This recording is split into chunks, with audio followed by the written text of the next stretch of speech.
दोस्तों, इस वक्त की बड़ी खबर आपको देने जा रहे हैं। खबर है इस्राइल से जुड़ी। आपका मेजबान मैं हूं विशाल आजम। इस्राइली नेसेट का इजलास मुअत्तल करना पड़ा। क्यों? इसलिए कि खतरा था ईरान के हमलों का। इस्राइल की जो पार्लियामेंट है उसे नेसेट कहते हैं।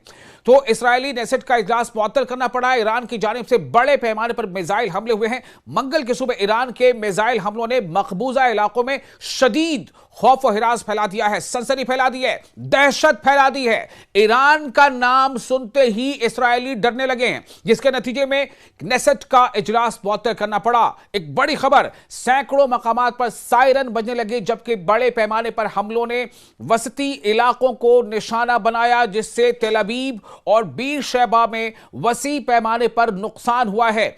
इस्राएली पार्लियामेंट का इजलास उस वक्त अचानक मुअत्तल कर दिया गया जब होम फ्रंट कमांड ने वार्निंग जारी की।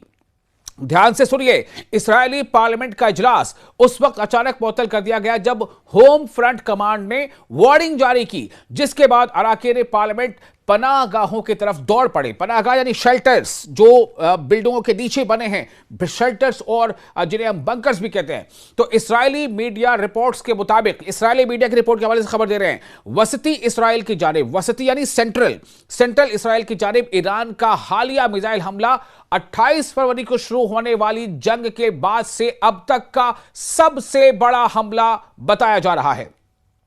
जो इस्राएली अखबार है जिसका नाम है हॉट्स, इस्राएली अखबार हॉट्स के मुताबिक तनाजे के 25वें दिन भी ईरान की जानिब से इस्राइल पर मुसलसल बमबारी जारी है। तेल अवीव में एक इमारत पर बराह रास्त हमला हुआ, जिससे शदीद तबाही हुई। ईरानी मिसाइलों के टुकड़ों से मजीद 7 मकामात मुतासिर हुए, जहां बड़े पैमाने पर नुकसान की इत्तलात सामने आ रही हैं।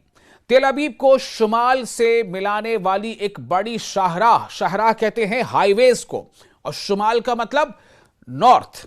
तो तेल अवीव को शुमाल से मिलाने वाली एक बड़ी शाहराह हमले के बायस बंद कर दी गई है। अब आप सोचें, तेल अवीव से नॉर्थ की तरफ जाने वाली जो मेन हाईवे है उसे बंद करना पड़ा है। तेल अवीव पुलिस कमांडर के मुताबिक शहर में जहां जहां मिसाइलों के टुकड़े गिरे वहां शदीद नुकसान हुआ। इस्राएली मीडिया ने बीर शेबा, मगरिबी नेगियो और अराद के इलाकों में भी शदीद धमाकों की इत्तला दी है।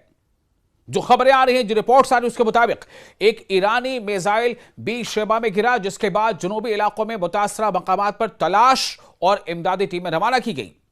एक अलहदा वाक़े में इस्राएली मीडिया के मुताबिक बतियाम में एक इस्राएली रिजर्व फौजी पनाहगाह के अंदर मुबैना तौर पर खुद को गोली मारने के बाद मुर्दा पाया गया है।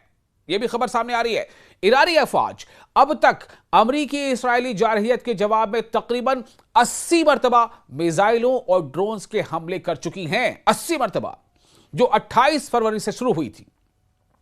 ईरानी हुक्काम बारहा खबरदार कर चुके हैं कि ईरानी तंसीबात पर, यानी जितने भी ईरान के इंफ्रास्ट्रक्चर्स हैं, ईरानी तंसीबात पर मजीद हमलों की सूरत में रद्द अमल को, यानी रिएक्शन को, रिटेलिएटरी वॉर को मजीद वसअत दी जाएगी। रिटेलिएटरी एक्शन को, जिसमें आबनाए हुर्मुज यानी स्ट्रेट ऑफ हुर्मुज की मुकम्मल बंदिश भी शामिल हो सकती है। यानी अभी तो फिलहाल यह है कि कुछ कुछ जहाजों को पार कराया जा रहा है आबनाए हुर्मुज से, लेकिन यह कहा जा रहा है कि अगर जो ईरान के तंसीबात पर, खासतौर से जो अवाम से जुड़े तंसीबात है, पब्लिक सप्लाई से जुड़ी तंसीबात है, उनको अगर अटैक किया गया तो इसके मजीद, यानी कि बहुत ज्यादा बढ़कर इसका हर्जाना भुगतना पड़ेगा इसराइल और अमेरिका को। यह वार्निंग दी जा रही है। अमेरिका और इसराइल के उन दावों के बावजूद कि उन्होंने ईरान की फौजी सलाहियतों को तबाह कर दिया है, ईरान की जानिब से ये ताकतवर जवाबी कार्रवाइयां जारी हैं। यानी सीधे सीधे डोनाल्ड ट्रंप हो या नेतन्याहू, अगर उनका यह दावा था कि हमने ईरान की फौजी ताकत को नुकसान नहीं पहुंचाया बल्कि उसे तबाह कर दिया, तो उसके बावजूद अगर ईरान इतने बड़े हमले कर रहा है तो यह क्या बताता है?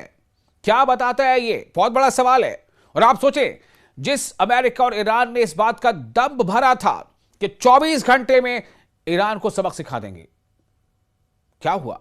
लगभग 1 महीना गुजरने को है, 1 महीना गुजरने को है, और ईरान ने ऐलानिया हमला किया है।